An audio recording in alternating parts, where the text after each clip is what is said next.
Today we have something really good, a hot topic in the news this week. He's been charged with crime. This is a show where I try to educate real stories.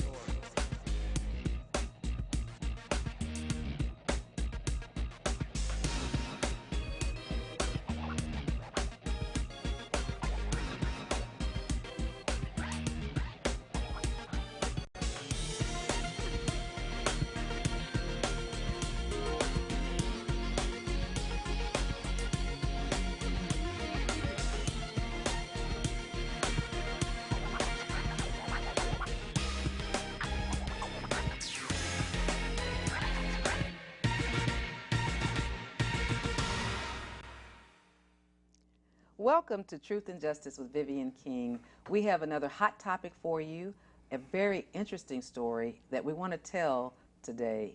We hope that through this story, you learn more about the criminal justice system. You know, my purpose is to enlighten you about the criminal justice system, to encourage you to participate in the criminal justice system, and empower you to know the facts and to be able to discriminate properly when you hear about what happens in the news. We have a sad story of a former HPD police officer who was convicted of raping a prostitute on his beat while in uniform on duty. As you know, my show gets around, people look at it, and I have the parents of this HPD officer in my studio tonight. They want to tell their son's story because they feel like his story was never told. They were very disappointed in the Harris County criminal justice system. Their views are not necessarily my views because I've only met them today, but as you know, this is a First Amendment free speech show in which we tell it like it is. People tell their stories from their hearts, and we're going to hear a very heart-wrenching story tonight. I welcome your comments, your suggestions, and your encouragement to this family that's going through a very difficult time. So I want to start off, I have his parents in the studio. It was in the news also last year when he was arrested in June of 2010. And the officer was convicted in April 29th, 2011. It was in the news again. So his case is currently on appeal, and he is in prison, but going to prison in Harris County Jail. So I will start with Verlisha Dixon, the mother of Dimitri Dixon, a former police officer. Welcome to my studio, and please introduce yourself to my audience and tell us something about you, your background, and your son, please. First, I want to give all praises to God, who is first and foremost in my life. I want to thank you for giving us this opportunity to tell our son's story. My name is Verlisha Dixon. I am a school teacher in Lamar County. I teach 6th grade. I don't know where to begin with this story. I'm nervous right now, but I'm hoping that I can calm down and tell this like I really want to.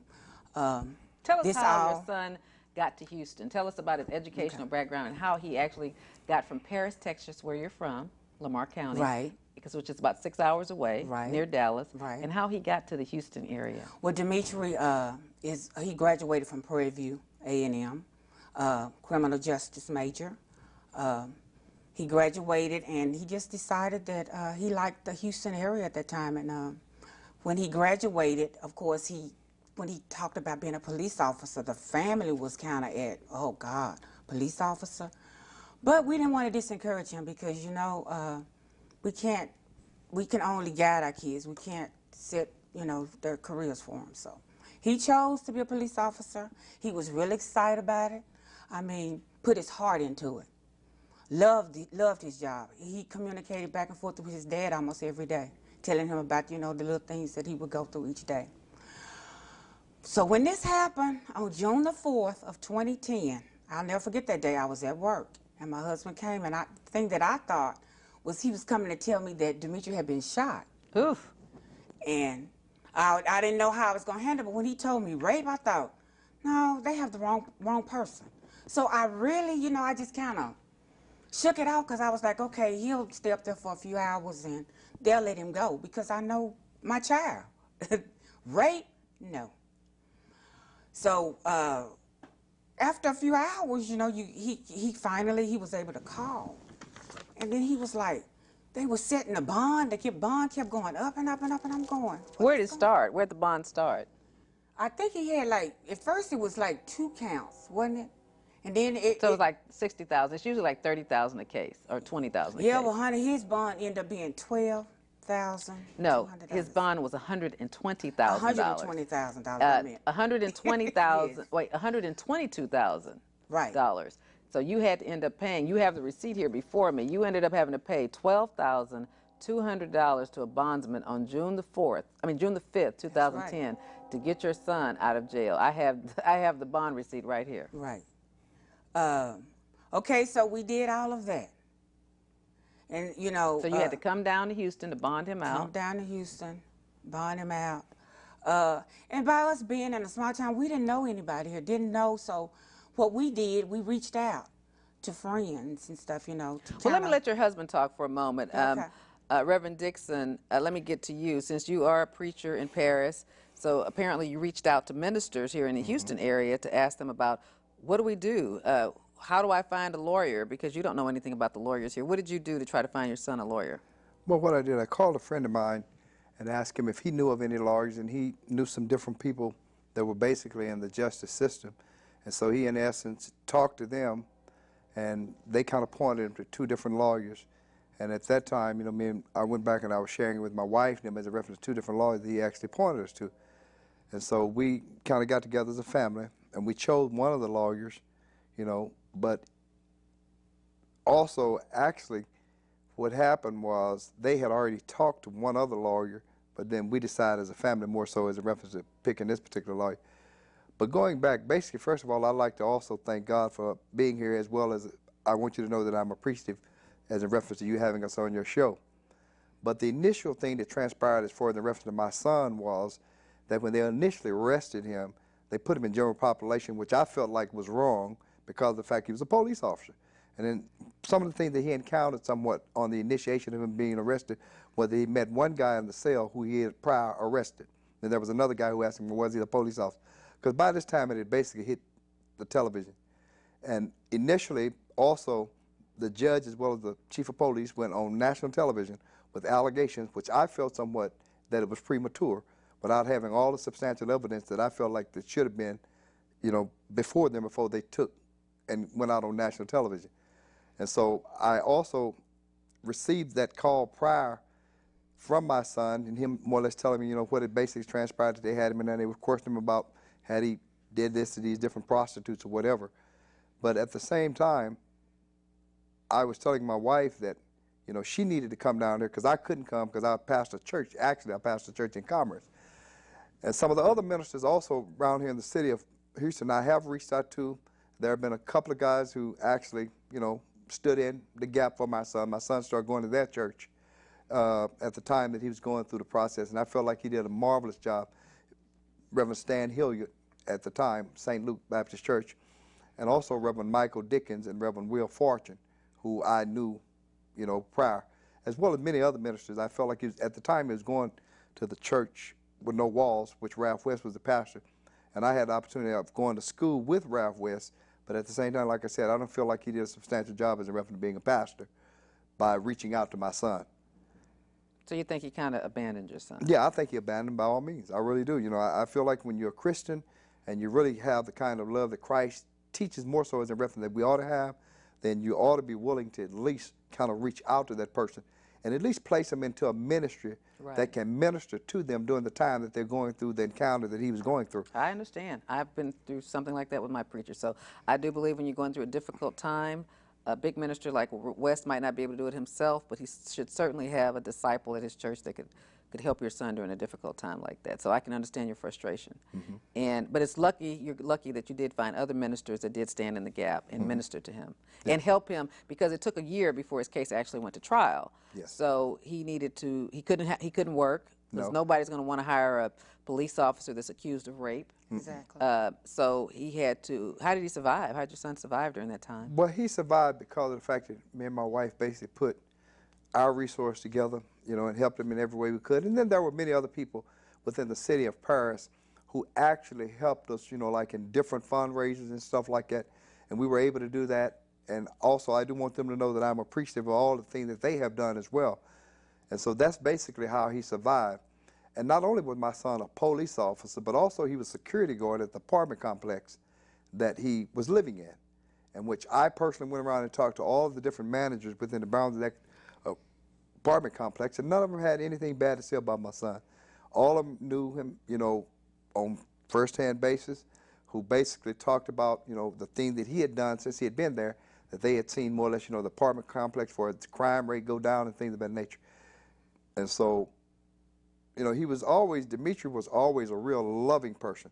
And if I had to basically even give a description of his character, I think he has a much better character than me, and I've been pastoring a church for 29 years.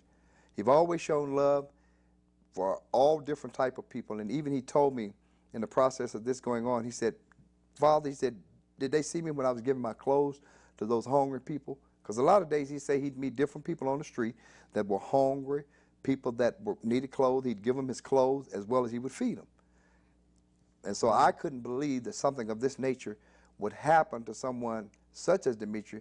But then when I look at the overall picture, I see where there's political gain and things of that nature from some of the different people who were basically in the top positions, who would hope that it would look good on their behalf. Not so much as in reference to being concerned about the individual, but that more so, hey, this is my time, I'm getting ready to run for office again, which was the district attorney, as well as the chief of police, who basically threw him under the bus too.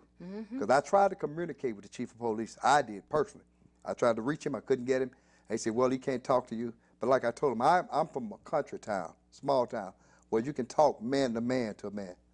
And I know for a fact, like I was telling my wife, I groomed my sons. You know what I mean? I groomed my sons to be men, from boys to men, and taught them basically as a reference to how they should go about treating young women and things of that nature. And so I know for a fact, from the depths of my heart, I know my son have not committed the crime that they found him guilty of. I don't hold any animosity, any anger as far as the jurors are concerned, because basically within the bounds of the courtroom, the jury's only heard one side of a story. That's right. And to my knowledge, when people only hear one side of the story, quite naturally that's the side they're going to take, because they don't have another side to choose from. And that's simply because of the fact of the lawyer that I did hire, to me, who was a very poor lawyer, who I personally would not recommend him to be a lawyer for anybody, which his name is Bill Stradley. Because like I say, I'm a straightforward person. I don't cut any corners. I wouldn't recommend him for nobody because of the fact of the poor job he did. Because when you don't question the prostitute, which was there on the stand, and you utilize the terminology as a reference to the reason why you don't question the prostitute, because you don't want to open any doors. I'm not illiterate by any means. The doors were already open, by all means. And so what happened was, he didn't even question her. He just basically put a call. This is a prostitute who has approximately 20 causes on her record. 20 convictions. 20 convictions. Never been to penitentiary. But she has had multiple prostitution convictions. Multiple prostitution. And she's gone to state jail, though. That's considered the prison. Yeah. That's considered the penitentiary. She's gone to state jail for possession of cocaine, controlled substance cases. So she has been to penitentiary. Yeah, but just not for any long periods of time. Not for any long periods of time. But she has had prostitution and prison sentences. Felony weapon, all of those different things basically on her record. I can't see what character of a person like her would stand up in court against someone who has nothing on their record. And you set up, you listen to somebody who has all of this on their record, and then you turn around and you allow that person to do a pity party, which talked about basically her childhood, which had nothing to do with what transpires in reference to rape is concerned. And so by all means, like I said, it has sent my family through turmoil as a reference to, you know, trying to reconstruct our lives, trying to be encouraging to him. And quite naturally, yeah, I've even told my congregation on multiple occasions, I've wrestled with some anger because I'm human. That's the human side of me. And when someone does your child like that, it does something to you, especially when you can't see people who you love, who you felt like were your friends, who basically I know are none other than associates now, who doesn't do anything to pacify you. I never went and asked anybody for money or anything of that nature. That was my initial problem. I think as Christians sometimes that we ought to have such a greater love for Christ and for one another, at least we could call that person and say, brother, I'm praying for you. I didn't receive any of that from some of the guys who were in the Houston area who I attended Bishop College with, and which I felt like was very ungodly by all means. I know that's painful because you had to pay a lawyer over $50,000. Over $50,000. Yes. You've paid a bondsman over $12,000. That's a lot of money to expend. Let's talk about what we as the public can learn about the trial. So we have, what I've heard from you guys is that we've had one side of the trial. We've had a prostitute who's had more than 20 convictions for all kind of prostitute and drug-related charges. Testified that your son raped her on 2 occasions Yes. while on his patrol beat, in his uniform, in his car. So the big question would be, and I was telling you before we got on the air that we call this a practice. This is a practice of law. Each lawyer will take a case and use a different strategy. My strategy is always to put my client on because I'm negative about the public. I feel like you're guilty until proven innocent. So if my client convinces me that they're innocent, then I'm going to put them on the stand to convince the jury. What do you have to lose? Because I always think about this. If we lose and I don't put my client on the stand, he's going to sit in those bars and wish he would have told his story. Exactly. And so what I'm hearing from you guys is that a strategic move was made where your son did not testify and tell his story. Why didn't he tell his story? Because my son was the type of person, as a reference, that he wanted to be loyal to the lawyer. And what I would suggest... But what's the lawyer have to do with it? The lawyer ain't going to jail. Yeah, I know it. And so you're saying is that the lawyer told him not to testify? Well, the lawyer more or less guided him in the direction saying it would be better that he did not testify. But what was the reason? Didn't necessarily give a reason. And not only did your son want to testify? He was willing. Yeah, he was willing He wanted to tell his story, Yeah, didn't he was willing to testify. Sure did. Yes. But what I would suggest to any family who does hire a lawyer is that if your lawyer is going to be paid by you, that they work for you. And if they don't give legal, legitimate reason as a reference to why they can present what you present, we don't have to be lawyers to know some of the law, by no means. And so what I'm saying, if that lawyer does not do some of the things that you desire for that lawyer to do, and you know it's within the boundaries of the legal justice system, then you ought not hire that lawyer. But let's talk about, one of the things we can learn from this is you wanted your son to testify. Yes. And I think he should have testified. By him not testifying, from what you said, then you have this prostitute telling her story. You have the police officers who did the investigation, and the trial is over, basically. Yeah, basically. And so the jury has to go back and decide whether they believe beyond a reasonable doubt whether or not he did it, but they've only heard one side of the story. Right. So what's required in a case like that is a vigorous cross-examination of the prostitute. You know, you need to get in her face. You need to go into specific detail about what happened and show how it doesn't make any sense. Or she didn't even report this to the police. Is that correct? That's right. Mama, talk about that. Yes. These girls didn't even report rape. They went to the jailhouse and found these girls. So how did this investigation get started? By some... Let me tell you this. I've spoken to the appellate lawyer on the case, and she believes that it was an anonymous tip. So I don't know if that's true, but she believes there was a confidential informant or someone that called and started this investigation internally. I don't know. Basically, what I know is that there was someone within the boundaries of the force that reported to one of the higher-up officers that some police officer was doing something that he should not be doing out in the field. So they launched an investigation, and based upon my knowledge and some of the different material I've read somewhat, is that these particular investigators went out and sought out these prostitutes, and they basically pointed the investigator to the young lady. At the time, this particular young lady was in jail. So now we have no complainant that's going to the police, calling 911, walking into a police station. We have an internal, we have investigators, HPD officers that are going, looking for complainants or looking for people in jail saying, did he rape you? So the thing that's scary about that is that if you're convicted of prostitution, you think you'll lie. You know, you're bold.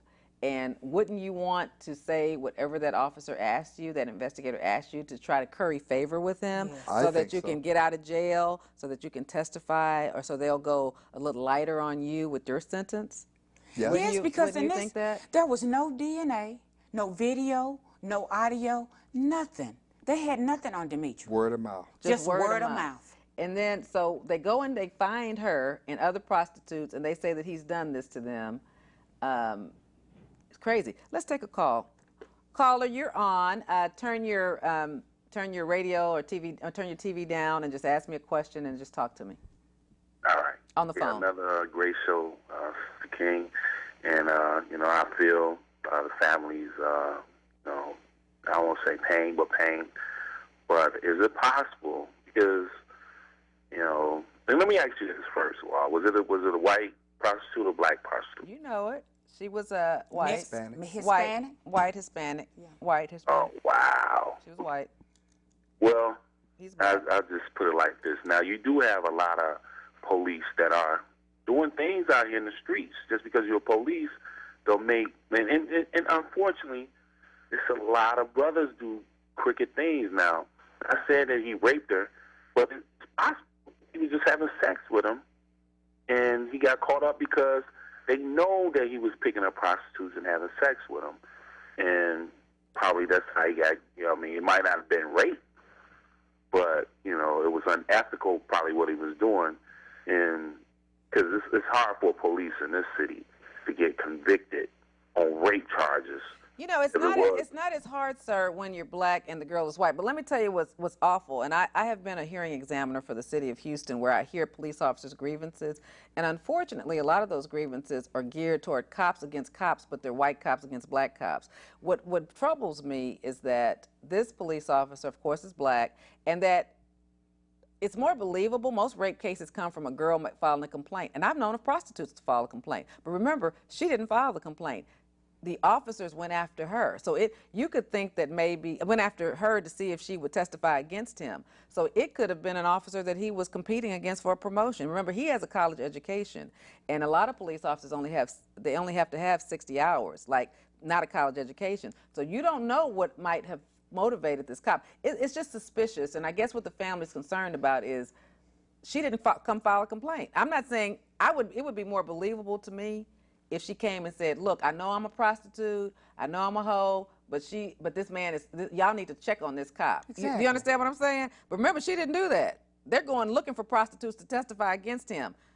That smells of a rat, don't you think? Absolutely. And that's the problem as to how it started. And this is a nice, loving family. Sir? And it also depends on what kind of police he was in the community. If he was a good guy, as far as a fair police, and did his job, and and far as with his people gave him a fair shot, he could be targeted. I really don't know. I've had a lot of police officers in this business. You'd be surprised how often police officers go after other officers, because when they in the community that doesn't come out, and they have their own little hearings and grievances against each other. It's interesting because if they get something negative in their personnel file, then when they go up for promotion, they won't get it. It's just like having a black mark, being a felon, or having a prior conviction as a juvenile, that comes up on you 10 years later. So if they can get a black mark, and you'd be surprised how many black cops have black marks in their personnel files where other officers have filed against them. I've been a hearing examiner over a case once where 2 officers are working at Sharpstown Mall back in those days, and one cop tells it on another cop for writing a hot check, and they try to fire this guy. And it's black and white, and I don't even know if she really wrote the hot check, but she got grieved for that. You'd be surprised. They get grieved if they have a car accident with somebody. That's why they always blame it on you. They get in trouble. The line, but one last question though. Has he went to appeal? Have he appealed the decision? The appeal process is going on, but he is in prison. He make it through. Thank you. Thank you for calling, sweetheart, and keep watching. All right, so let's talk a little bit more about your son's character, since that's coming into question. We were on that. If he would have been able to testify and tell his story, then he could have called character witnesses to talk about that he was a truthful and honest person and the good things he's done in the community. So, Dad, you were talking about the fact that he would give people on his beat. His beat was 3rd Ward. He would give people clothes on his beat. Talk about him being a security guard in his apartment complex, how some of the people, a white couple in the apartment complex, you were telling me off air, he gave them money one time because they were doing poorly, and they actually came into the trial and watched it. Talk about that, Dad. Yes, and also there was one incident as a reference that he had told me about where he had met this other police officer who he also worked with on security, which he actually came into the trial sentencing process. Everything was geared for as our lawyer was concerned with the sentencing process. And so he came in and he actually testified as far as a character witness, this one police officer. Before he left the courthouse, his superior officer called him because somebody had called him and told him that he was at the courthouse. And also, this young man was basically a white person who also had like a black wife, you know? And so...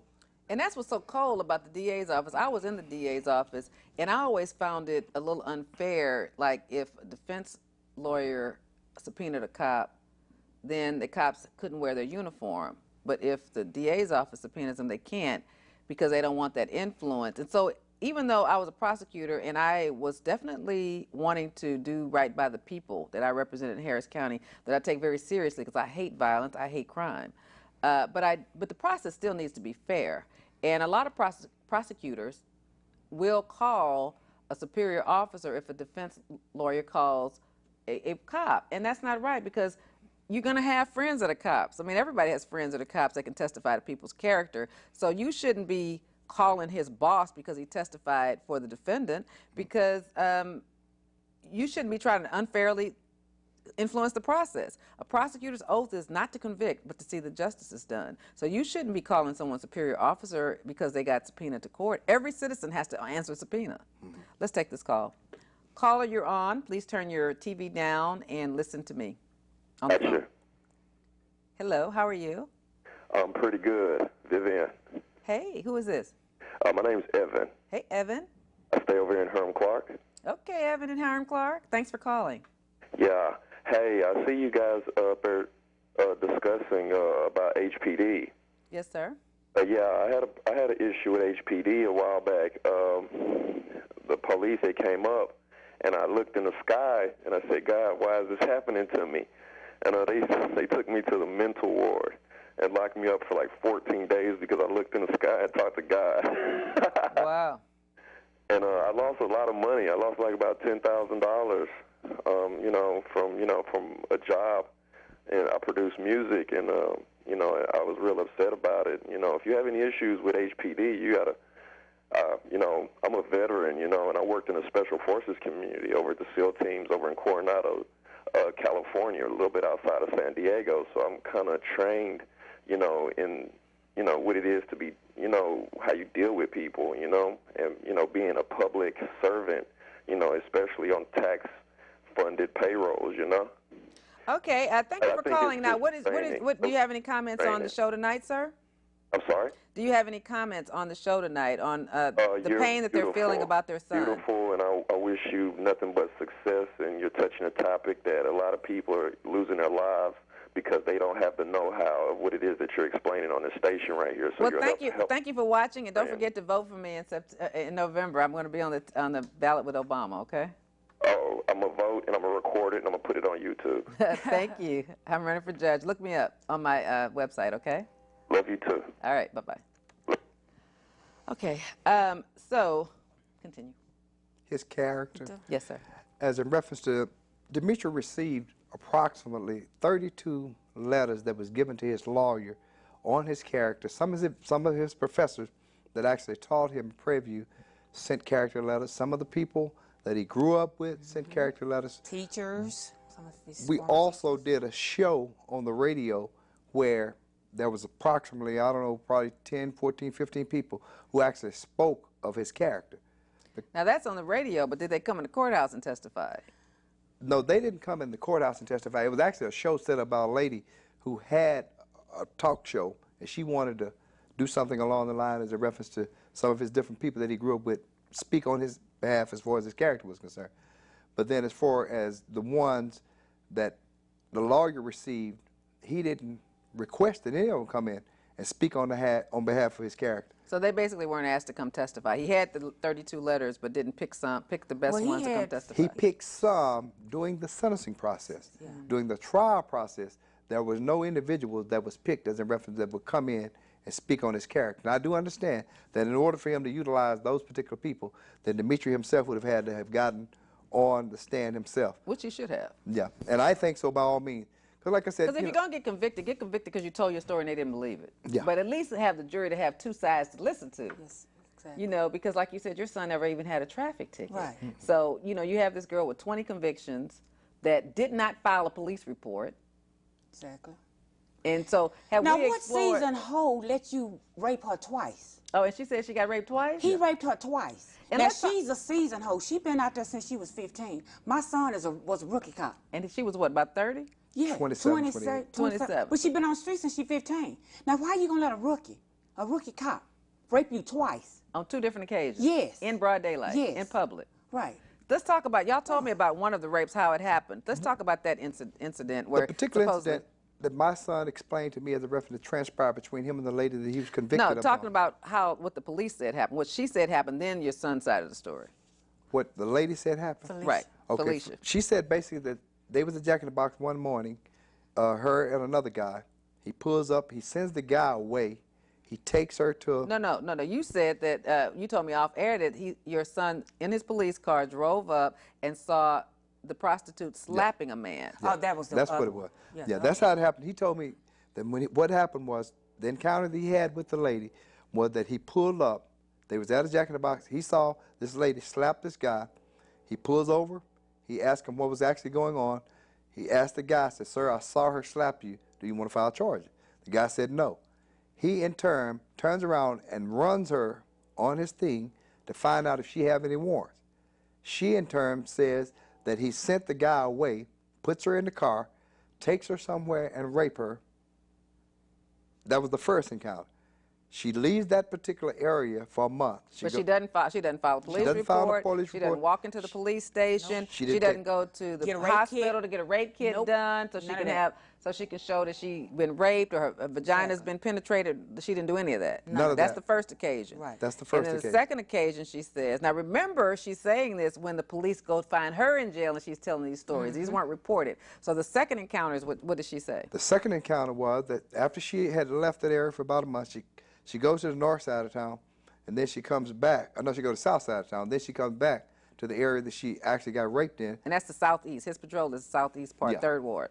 And so then she comes back. She's sitting at a bus stop with other people around her. He, in turn, pulls up and said, "Well, get in the car." She gets in the car. He said, "You want to go get this over with or whatever?" He takes her somewhere, supposedly in the warehouse area on Anton and 34th Street. He takes her and he rapes her again. She still doesn't report any of this.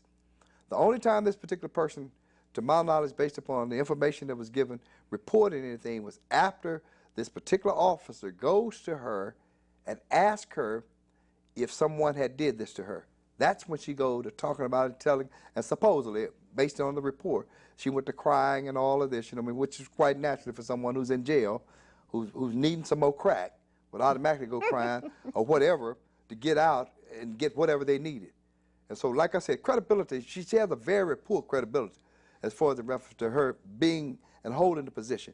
One of the things that amazed me within the bounds of the courtroom was they talked about prostitution like you go to the unemployment office and get a job, where she's sitting up there saying, "I'm making $1,500 a day. Did you pay taxes?" Which the lawyer should have asked her. And basically, they just, like, hey, okay, it was all right for her to do this. Wow. And so that really disturbed me. And the reason why I know what I know that transpired within the bounds of the trial was because of the fact that me and my wife sat outside, but we in turn had other individuals who were sitting in the trial who actually took notes of a lot of different things that transpired within the bounds of the trial. So if by chance either the lawyer, the judge, anybody says, "Well, how do they know?" That's how we know. And I want them to know, as far as me being Demetrius' father, pastor, I won't let it go. There's nothing as far as within the bounds of the legal system that I won't try to pursue as in reference to make sure that we receive justice out of this situation. Even after he served his time, if they let him out, I'm not going to stop. I won't be through. I'm not that kind of black person that I've seen portrayed sometimes in many cases where we allow people to do things to us and eventually we get satisfied. We happy now because he's out. No, I won't be happy until I see real justice. I've been treated worse in Harris County than I have been treated anywhere in the 54 years of my life. They treat you when you even go down sometimes to jailhouse like you're a prison. It's mean. They're mean. Yes, They're they mean. are. This is a very mean county. I'm from sure San is. Antonio, and I've been here since '76. I'm your age. I got out of high school in '76, but it's a mean county. People are very mean. They're very mean, and they're very one-sided. Is it very mean? Yes. And so what I suggest to the people in Harris County is to take a retrospective view of all of the people that you're putting in office. And if they portray that type of spirit, a public servant, because they're working for you. But people don't know who the judges are. They don't know who they are in Harris County. People don't care in Harris County unless they go before a judge and it's affecting them. If it doesn't affect them, they don't care. They don't research who they are. They don't know who they are. They just don't care. And it's unfortunate. That's one of the reasons why I started this show, is because I get so many calls from parents like you that are frustrated as to what happened to their kids and they don't have a voice. So I thought, like I said, my legacy might be that I leave stories out there, and that's why I put them on YouTube, so that people can understand the criminal justice system and why it's so important that we get a grip on it. And we have people there that we know and we trust, and we know what these judges are doing, because they don't take us seriously, because it's just a one-party system. People go vote straight Republican, and people can do whatever they want to do. It's just behind an R. And I'm a Democrat, you know, I want you to vote for me, but I wish it was nonpartisan, that you voted for the person and not the party. That's right. And then you know who it is. And that's like that in a lot of states, but it's not like that in our state. And it's unfortunate that it's like that. But I feel your pain, and it's a sad, sad story. It's always two sides of the story, and I understand your frustration with the fact that during the trial, your son didn't get to tell his story. Yeah. And one of the things also I'd like to suggest... And he's going to be a registered sex offender for the rest of his life when he gets out. Isn't that crazy? Yeah. Yes. So now he's got a college degree, he's been a police officer, he's going to go to prison for 6 years, and then be a registered sex offender. And didn't For something do it. that he did not do. And not only that, one of the things also that I would suggest is a reference to the people in this particular area who are Christians. It's time for us to quit sitting back being pious and so humble. Because that was the time even... And so compliant with the system. What I'm frustrated, and I'm going to let you say this, but let me just say my frustration. I'm so frustrated. I'm from the country too, San Antonio. My grandfather, born in 1860s, was a United Methodist preacher. That's why my mother, born in 1922, was born in Paris. Another aunt born in another city because he got transferred around. But I get so tired of, you can't go to your preachers these days because they're all, oh, we're a 501(c)(3), we can't get involved with politics, we can't get involved with this, but yet they all have faith-based organizations, they're getting federal money. It's like it's become such a big business that you can't hug anybody, you can't touch them, you can't go to them for the things you need. I mean, I was frustrated when I ran for judge. You can't go to your church members to say anything because, oh, if we show a bias towards you, then we can't, we might lose our 501(c) status. But yet the church is constantly asking you for money for all the pastor's dreams, the pastor's church, the pastor's this, the pastor's that. I mean, it's just not fair anymore. We don't seem to care about other people's dreams or other people's lives or the political process. You can be a 501(c) and still talk about a member of this church is running for judge. You can talk about your membership. That's not saying who to vote for. That's not... A 501(c), you can't use over 50% of the purpose of that organization can't be for politics. That's what it means. It doesn't mean that you can't talk about politics. No. But it's an excuse not to be involved. You're absolutely right. And not to care. You know, like you said, it's just a spinoff of what you're saying. Well, even if you're a casual, elementary, just got started, preaching pastor, man is a trichotomous being. He's body, soul, and spirit. And your main concern should not always be about his spirit, but you need to teach him how to live while he's here on earth. Let me take a call, please. Hey, caller, thanks for calling, and please turn your volume down and listen to the telephone. Okay. Hello. So the CI was a police officer? Well, that's what we think. We don't know exactly. That's what I talked to the appellate lawyer today before I came, and she was not involved in the trial, and she's court appointed, but she's a very good lawyer, Daphne Silverman. She believes that it was an anonymous tip from some CI. She's a great lawyer from what I've seen on Reasonable Doubt. No, she's a great lawyer.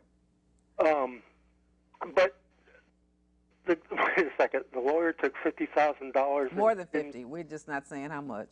More than 50. But it wasn't revealed. I mean, you're allowed to face your accuser, aren't you?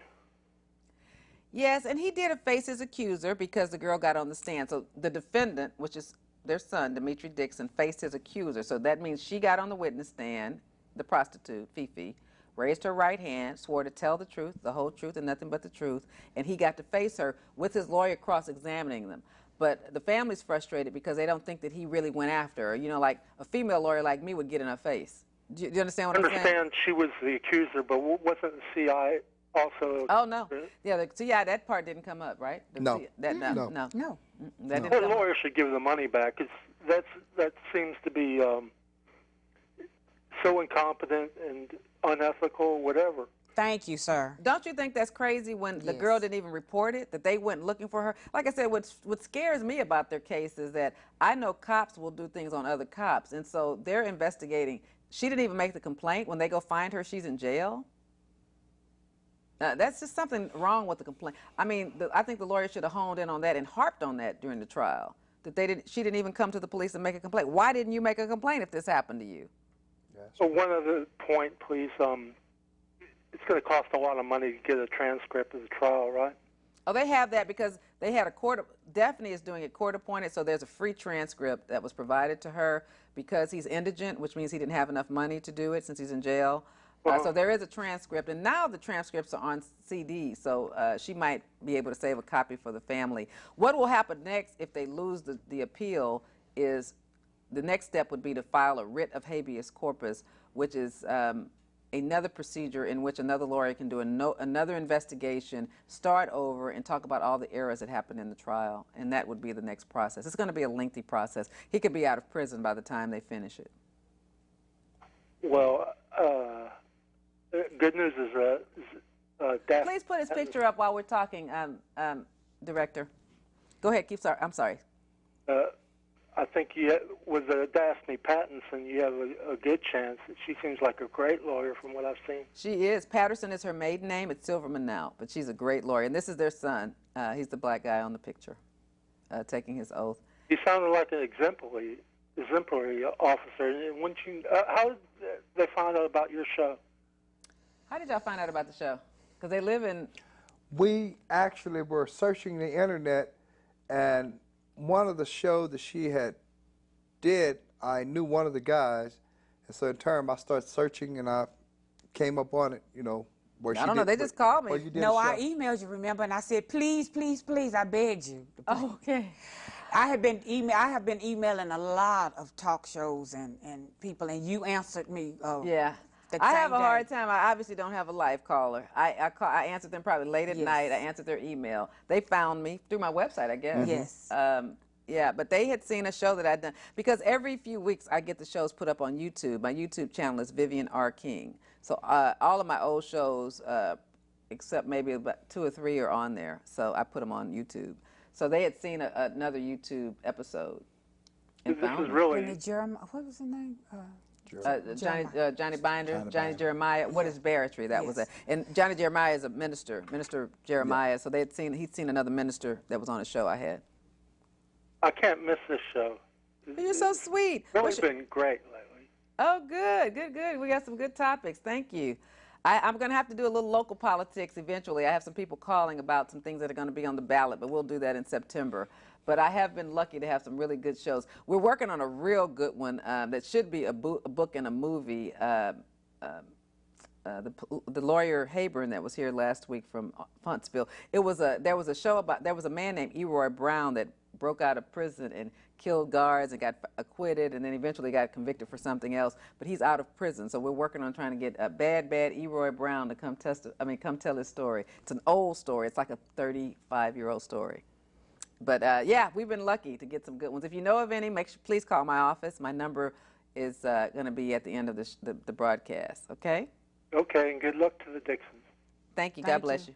Yeah, this Demetrius story is worth the movie, deal. Because this right here let's is talk like about some more details. We have about 15 more minutes. Tell us something else that you found painful and unfair about the process. The fact that, for me, Bill allowed them to just keep reset. They kept reset. And now, that I look back, he was letting them reset so much because they were conditioning or grooming these girls. Because when I did finally go in the courtroom for the few minutes of the trial that was left, I was dumbfounded. The way they acted. Oh, can I say it? Can I say it? Oh, he called me. They've been practicing. Oh, it was just over the top. Let me say something. Okay, so in the trial itself was Fifi, the complainant, and then once convicted, the DAs, according to what y'all have told me, the prosecutor brought in 2 other prostitutes as extraneous offenses, saying that he raped them too. Is that correct? Yes, sir. Yes. Okay, so that's where we get into the girls when you say girls. Let's take a call and we'll talk about the punishment phase with these girls. Caller, you're on. Please turn your TV down and talk to me on the phone. Hello? Hello? Yes. Hi, Miss King. Hey, how are you? I'm okay. I'm Barry. God's promise, the worldwide trouble. Harris County is really a joke because we all know that court-appointed attorneys are hired based on the work that they do for the county. That's common sense. You go inside the jail, and what they do is they come back there and they shoot you nothing but a piece of paper for you to sign. They go back in the courtroom, they come back and reset you. They do that for months after months to every inmate in that jailhouse. That's done because of the money that they get for holding them inmates in that jailhouse. Then you got HPD out here in these streets writing fake cases on them people. You can't defend yourself because you have an attorney that's only there for the money. Then when you get to ask the attorney to take you in to speak to the judge, he just sends you a reset paper. That's illegal. And they sit there and hold those people in that county year after year, and they know that's going on down there. Then you have inmates that are being beat up by those silly officers in them jails. It doesn't make sense for this whole city to sit there and watch HPD keep doing the things that they're doing. As you can see, they're being brought down daily. They're selling drugs, they're gang-banging, they're terrorists, they're doing a lot of things. HPD should be shut down totally. You don't need a city police. You need to go to college just like the county police go. You're being radical tonight. I feel your pain, sir. Let's talk about the Dixons, though. Now, in their case, I understand your frustration with that reset. Now, look at their situation. They paid a lawyer, and the case was reset. One of the reasons why the case is a reset is because once a case is filed, there's 1,000 cases ahead of you. Every court has about 1,000 cases. So you're 1,001. So they're not going to get to it. They keep resetting it, hoping if you come to court, you're going to plead guilty. But it's going to take at least a year before you get to trial if you're innocent. A year to a year, 1 to 2 years. I've been dealing with Harris County since 1988. I have had nothing but fake cases did by Harris County. I had Harris County to take my legal bulletproof vest just a couple of years ago and charge me with it, my own property. That is against the Constitution rights of America. You used to be a judge. Am I right or wrong? Never. I'm running for judge. You need to vote for me. You cannot give a person a case for their own property. Okay? They held me in jail for 6 months just to make me take a case on my own personal property. I feel your pain, sir. I feel your pain. Do you have a comment about the Dixons? Excuse me? Do you have a comment about the Dixons and the predicament that their son is in? What do you think about their situation? Because they actually paid a lawyer and then had resets for a year. But you do understand, I want you to understand 2 things. If you want a trial, it's going to be reset for a year to a year and a half because the person who's going to trial today has been waiting a year and a half, and it's a 1,000 caseload. Okay, so that's going to take a long time. So second of all, and if I ever win judge, I'm going to change that by just not making people keep coming to court. Just come to court on your trial date, you know, instead of coming over and over. Let me tell you the second thing that you need to understand, though, is that you can't speak to the judge. It's against the judicial code of conduct to speak to the person. The judge is the referee between the parties, so it has to be the defendant lawyer against the prosecutor, and the judge rules. And so you can't like go to the judge and say, Judge, I want to talk to you. I want you to give me this. The judge is not, that's not the judge's role. It's to referee the parties. So, and that's another thing. I have. I'm one of those people who has spoke to the judge, okay? Okay. I know how to go to that judge. I'll go through that. And what was your objective? What were you trying to get from the judge? When I went to the judge, I was being held on a charge by HPD in Hiram Clark, okay? They took, it was a self-defense case caught on videotape. They held me in jail for 6 months on assault on a family member, ma'am. I lived in Dallas Let me ask you this: when you went to the judge, are you saying you had a trial before the judge, or you just got to casually talk to the judge? When they was holding me on no bond. They had a videotape. They had been holding the videotape for 6 months. You remember the district attorney that passed away? She was standing. That's who was holding me.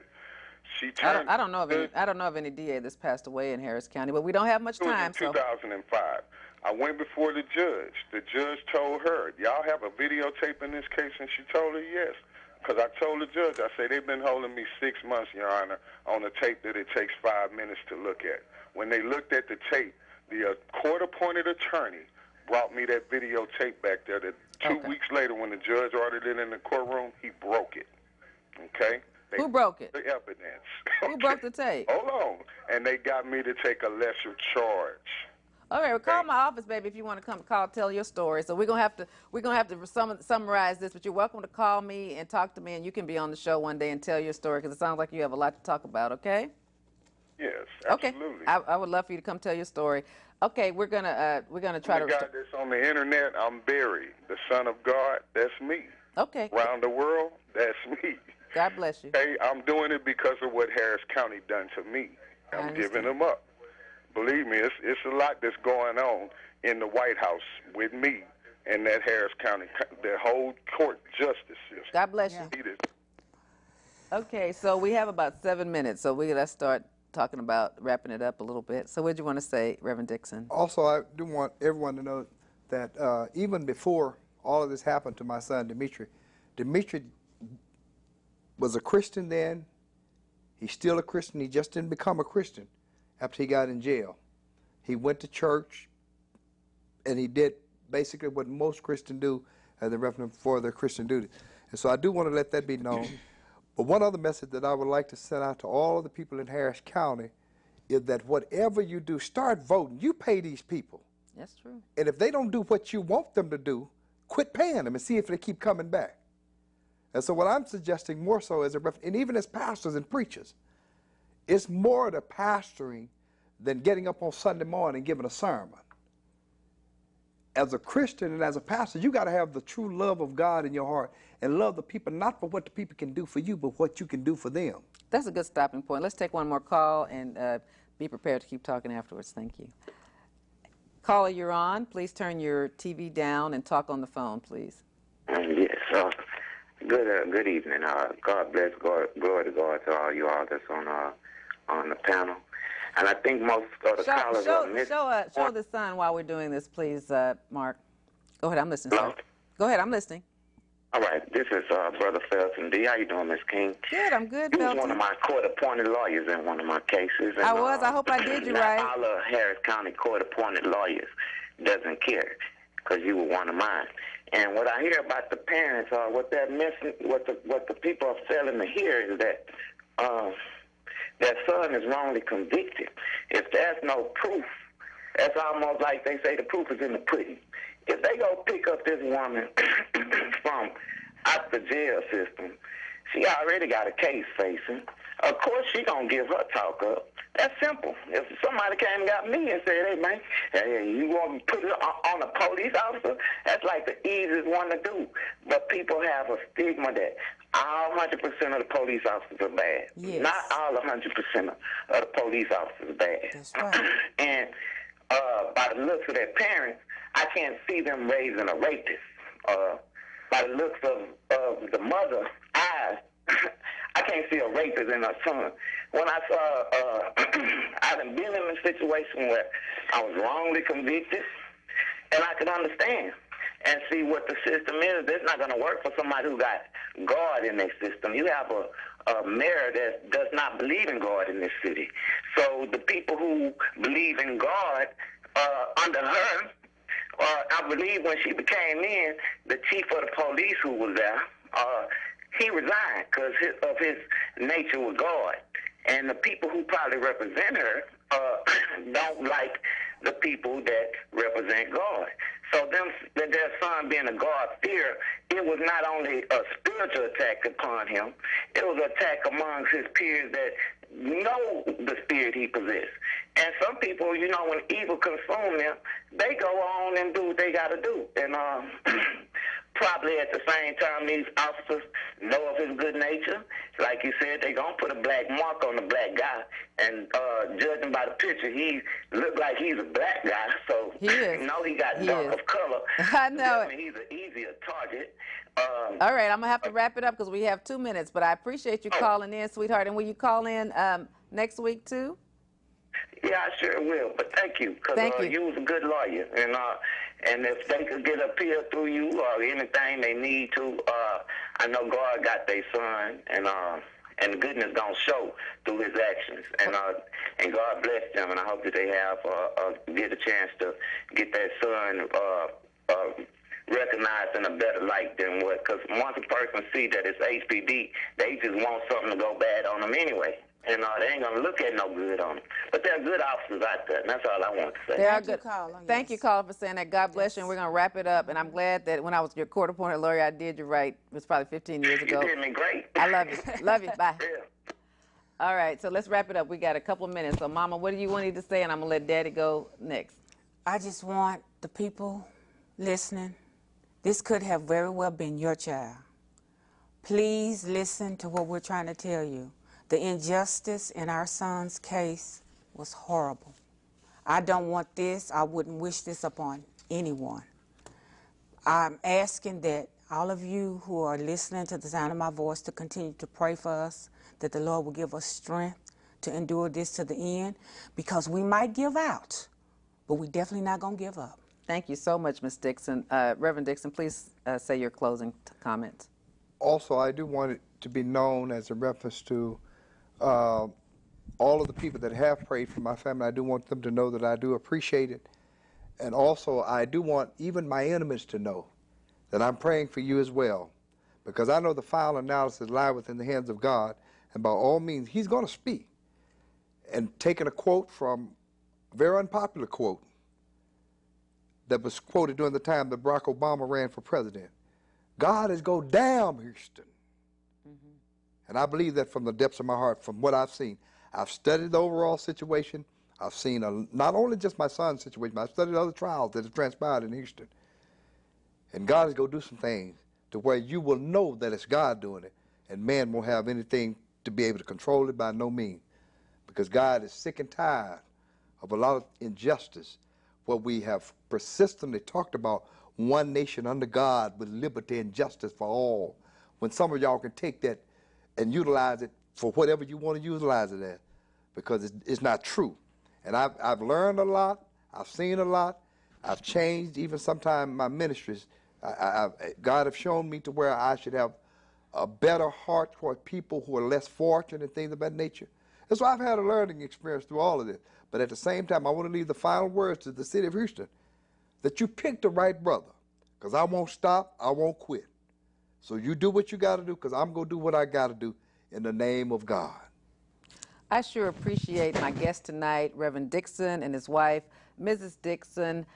Remember, this family is in a lot of pain. I'm not trying to degrade Miss Verlisha, the complainants, or the prostitutes in this case.